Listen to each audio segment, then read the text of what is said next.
everybody. Welcome again. Welcome to Ariel's Antidote. This is our second edition. And I am actually in Washington, D.C., and we just got done doing some civil disobedience and visiting our senators and asking them please not to cut education and healthcare any further. And so Ariel, who has some really interesting questions on education, is going to take it from here. So, hi, Ariel. Hi, Erin. Thank you for that. And I want to say hi to Derek and Lisa. They're joining us today, and I'm hoping you can help explain why this is important. We can talk a moment about that. But first, Lisa, would you introduce yourself? Tell us who you are and where you used to work. My name is Lisa Engberg. I am a retired educator. I taught in Ames City Schools in Iowa, Bethel, Barrow County Schools in Georgia for 3 years, got tired of the poisonous snakes and cockroaches, and moved to Alaska where there are none of those. Yeah. And I spent 24 years teaching in Bush, Alaska, in small villages in Nome, Kotzebue, Utqiagvik, and, and another small village, teaching everything from preschool to high school math. Wow. Well, thank you. Thank you so much for doing that. Yeah. And for being with us today. Derek, will you also share? Yeah, hi everyone. My name is Derek Reed, and I taught for 10 years in Anchorage, Alaska, and then since then have now worked on a different side of education, doing curriculum development, but also teacher development, teacher coaching, and education. Okay. Well, thank you. Thank both of you for being teachers who I believe are the lifeblood of our society. Without education, we cannot move forward. And I thank you both for being a part of a system that has given me critical thinking and the ability to do whatever I would like to do. So thank you. Yay. Yeah. And Derek, thank you for working on the backside too, because I'm aware education curriculum doesn't just pop up itself. So, and chairs for teachers don't just come by themselves either. Teachers buy them, or someone like you might help them. So I understand that the two of you have had a long day in Washington, D.C., and I don't want to undercut that. I want to stay in that moment. Can you tell me why you chose to participate in civil disobedience today and what that looked like, how that felt for you? I chose to participate because the cuts are going to directly affect the students that live in the communities that I worked in. In fact, it's going to affect the entire community. They are cutting programs like migrant education, and all of the students, all of the families who do subsistence harvesting in rural Alaska, whether it's gathering berries, collecting eggs from nests, hunting moose, they all qualify for migrant education. So the school districts start counting on that money to come in, to pay for everything they can so that they can buy the fuel that will run the generator that'll keep the lights on, and so it's all helps one another to provide schools in rural Alaska. So today, me and Lisa and a few other people, we chose to just tell the truth about the push to cut $12 billion worth of education funds. We decided that we wanted to tell the truth to Speaker Mike Johnson about how devastating and harmful it would be, and then demanded that he reject the cuts because he, as Speaker of the House, has a lot of power to do that.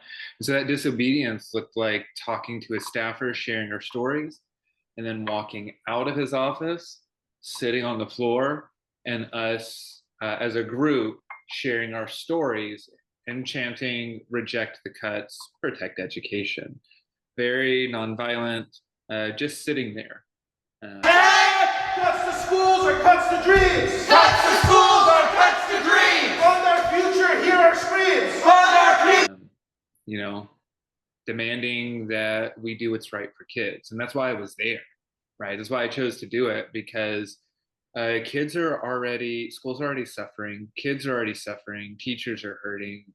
You hear any state, Alaska specifically has suffered a lot in education through years of flat funding. But then if you take an even broader perspective, like every state's talking about cutting their education budget. So the feds are cutting the budget to education, the state's cutting the budget to education, which means classrooms are going to have 40 kids, 45 kids in them. And that's wrong, because kids deserve to be in a classroom where they can actually learn if, 20 students of their peers, not 45 of them. And lastly, the other thing that prompted me to participate in civil disobedience is every program that has shaped me and made me to who I am and to a very successful, thriving adult would be affected and cut effectively. It would be just destroyed there. So kids like me who grew up poor with a mom working 3 jobs and barely able to do anything, they would forever be stuck in that spot should they cut 12 billion. There won't be programs to help them. So that's why I showed up, because the kids deserve it. Thank you. Thank you for sharing the truth. And thank I you wanted for me up for that. to Yes. add that we chose civil disobedience because just going in and being polite doesn't get the attention that it used to. We can't just stand across the street and protest like when we were working for women's rights. We had to get away to get onto social media so we could hit a wider audience. And we chose to use civil disobedience to get onto social media and spread our word. Yeah. And thank you for doing so.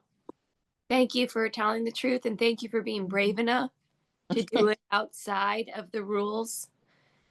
I think that in itself is a lesson.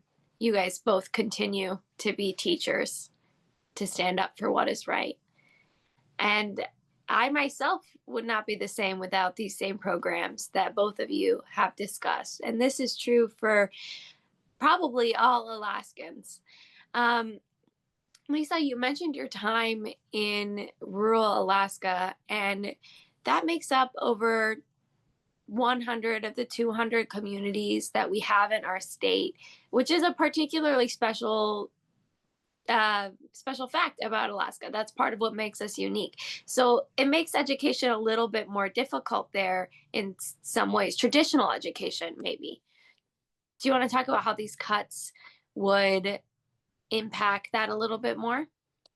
Well, I know that I would not be in education. I would not seek a job in rural Alaska or anywhere in Alaska with the benefits package that they offer now. I was fortunate enough to be in tier 2, so I am comfortably retired. I have an income that's based on my 31 years of education and the money that I put in, and the state matched, and now they guarantee my health insurance coverage until I die. And but if I began teaching nowadays, I would not get those kinds of guarantees. I would have to totally fund my retirement. The matching is really minimum. And they don't guarantee their investments like they used to. So did that kind of answer your question? Absolutely. Yeah. And why do you think students deserve to have teachers like you who are paid full packages, who are there because they care, who are willing to do? Don't let me answer the question for you. Why do you think students deserve? One of the sites I worked at, I was helping the teacher who had come in to teach in Selawik, and the students were only in 6th grade, and they'd already had 20 different teachers. So That is teachers rough. would come in and last a month, would last a week, would last 3 months, and then they couldn't take it, so they would leave. There were 18 students. They had a wide range of abilities. They had issues with classroom management, or they didn't respect the teacher because she or he wasn't there long enough for them to develop a relationship. And because we are hiring teachers from foreign countries, or teachers who can't get hired in higher paying communities, they are the ones that we're getting, and they just don't have the skills and the patience and ability to stick it out. Yeah. Thank you. That makes sense. Yeah. Yeah. And that relationship is core to what happens in the classroom. Yeah. We Yes. have to protect that. Mhm. So, Derek, you mentioned one of the benefits of funding education, which is reduced classroom sizes. And I was wondering if you could tell us a couple other benefits. I know you yourself were a teacher at East High School, one of our most diverse high schools in the nation, right in Alaska's largest city. So, what are some of the other benefits that funding education brings to students, teachers, and the community? Yeah, there are a lot of benefits. I think first off, having buildings that don't leak water and snow is a benefit. A safe learning environment. I don't know if you've ever had to teach or sit in a room where water's constantly dripping or dripping on a surface, or right, like you can't learn in that environment. So that's like funding education correctly funds maintenance of buildings, of sites, maintenance of equipment, updated textbooks, all of those things you need to run a school. And I mentioned the class sizes thing, and the main reason I mentioned that is I was an English teacher, which meant there was a lot of grading of writing. Well, if you have 35 to 40 students every class, 5 periods a day, do the math. That's can run up to 200 students that you have to critically think about and look at their piece and give them specific feedback on how they grow. I mean, that's just impossible to do. Yeah. Yeah, that is impossible to do. So, we're not even necessarily talking about new age educational solutions like some other first world countries are getting to do. We're talking about basic school safety. Yeah, we're talking basic school safety right now. There are so many things we could be doing in Yeah. education, but the people like with this 12 billion that's being held hostage.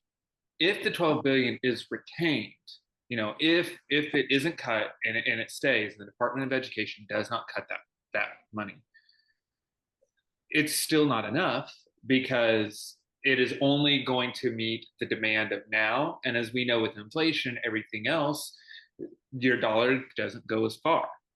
So what we're talking about is just maintaining status quo. Let me back up. I don't want to say maintaining status quo. I don't like how I said that phrase. Let me rephrase that. What we're talking about now is just meeting the bare requirements of a safe school with decent class sizes and teachers who care and are kind of experts in their subject area. Some states are in such a crisis where they're actually granting teacher licenses to people who aren't subject experts in that subject. They're just trying to put warm bodies in the classroom. That's a problem. Yeah. Right. So it's kind of like you wouldn't trust me to probably do heart surgery on you because I'm not a heart surgeon. And I wouldn't also trust me to teach third grade because I'm not a primary teacher. I trust Lisa to teach third grade because she studied in that. She knows what it's like. But you can't just trust anybody to teach because it's not just read a book and do an assignment. It's so much more. Yeah, thank you. It is so much more. And we also can't just trust anybody with our children, with our future society. And I think that good buildings having appropriate amount of time to give your child critical thinking, a safe person during the day. These are things we can all get on board with. So this $12 billion seems like a no-brainer to me. It clearly isn't to some of the people in Congress, and that's why you guys were there today. But this 12 billion, I believe this is what the people want and is best for Alaska. Do you guys have any additional notes you'd like to share with me? Yeah. Yeah, I just want to say, because you said it's the people. Generally, let's separate most Republican voters and business owners from Republicans in Congress and the Alaska legislature. But even some in the Alaska legislature fall within that business category. People want an educated populace generally. Republicans in Congress might not, but a business owner does, right? Yeah. And Republican families, conservative families, usually actually like education a lot, usually believe in good schools and believe in all of these same things. So it's not even, it shouldn't, don't fall, we have to never fall at this as solely a partisan issue, because when we do that, we step into some booby traps that are laid to disrupt it. I know a lot of Republicans that education is why they cross over and vote differently sometimes, because it matters a lot to them. And you know what? They have kids too. Yeah. They want their kids to have a good education. And I feel like Lisa probably has some similar experience that almost every walk of life does want good, public, well-funded public education. That makes a lot of sense. I think that's true of my everyday experience. And that's right. The people with power are not representing the people of the masses. This is something we all have in common. Lisa? There we go. I think back to my 3 children who chose to stay in the Nome public school rather than attending the charter school. And my children and some of the kids they hung out with did as well or better than the charter school kids on standardized tests. So public school can do a lot of things. Students that I taught in Kotzebue have gone on to be scientists. Students would go on to be in the military. And without the educational opportunities that we provided because we found the funds or the state found the funds, excuse me, that wouldn't have happened without their educational experiences. So we are doing our best to make a better adult population. Yeah, thank you. I have chills.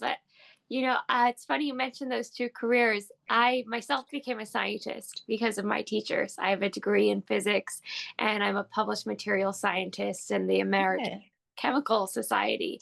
And one of the first things I did when my paper came out is I sent it to my middle school and high school teachers. And I said, thank you. Look at this. Yeah. My husband, he was also born and raised in Alaska. He was born and raised in places like Ketchikan, even for a while in Hoonah and Goon. So he particularly has respect for teachers who work off the rural system, who work in rural Alaska. And he joined the military. He became a sergeant first class, and now he's working at the Southeast Heritage Institute, helping other students find alternative education. This is what good teachers can do. They can produce, just like you said, scientists, people who join the military, and people that come back to Alaska with that experience. Right. Because that's what builds our populace. Yep. The students who become educational aides and then get their teaching certificates, or the teachers who are the students who become the health aides. They may not leave this village, but they become contributing members, or they do choose to leave the village and come back or go to another village or go to another country. It's exciting to see. Yeah, well, thank you both for joining me today and for sharing with everybody why these 12 billion matter, why it's baseline, why we can all get on board with it. Thank you both for your experience in the classroom, and I mean that from the bottom of my heart. And I know that I'm thanking you on behalf of hundreds of students that have gone through your doors. Ariel, can I I want just to say, add one thing? of course, I wasn't sure if you were wrapping us up or not. Well, I, Go I for I it. don't know that wrapping it up would be necessary, but I do want to remind people that our budgets are moral documents. Our budgets tell us what we value and what we believe in. And if we don't fund our kids, if we don't fund our future, it's going to look pretty bleak. And right now, it seems like we are more interested in investing in billionaires and corporations than we are in our kids. That makes no sense. That makes our future less bright. That makes our kids less happy and less well adjusted. These cuts are talking about going after Title I programs. Those are our most at risk schools. We're Yeah. talking about doing away with counselors and mental health aides in school because of the cuts to Medicaid. Like, children with disabilities are going to suffer. They're not going to get the care that they need if they allow these cuts to go through. They've already cut education, and now they're talking about cutting it even more. Alaska cannot stand these types of cuts. Our elected officials have to stand up for our kids. They have to stand up for Alaskans and say no more cuts. We're not going to continue to fund ICE at record levels while our kids are not getting the education and the health care that they need. This is not right. It's not patriotic and it's not American. We take care of our own. Let's please stop investing in war and hatred. We need to invest in the future. And the love that we have for our children needs to be reflected in our budget. And I will end with that's all I have to say because it disturbs me greatly to see that Dan Sullivan and Lisa Murkowski and Nick Begich are seem to be okay with this. And if they're not okay, they certainly aren't standing up and being in the forefront of Alaskan kids need this money. It's not being wasted. Kids aren't waste, fraud, and abuse. Mm, And to call them that is just immoral. absolutely, Aaron. This is a moral issue. This is foundational to who we are as Americans and as Alaskans in this conversation.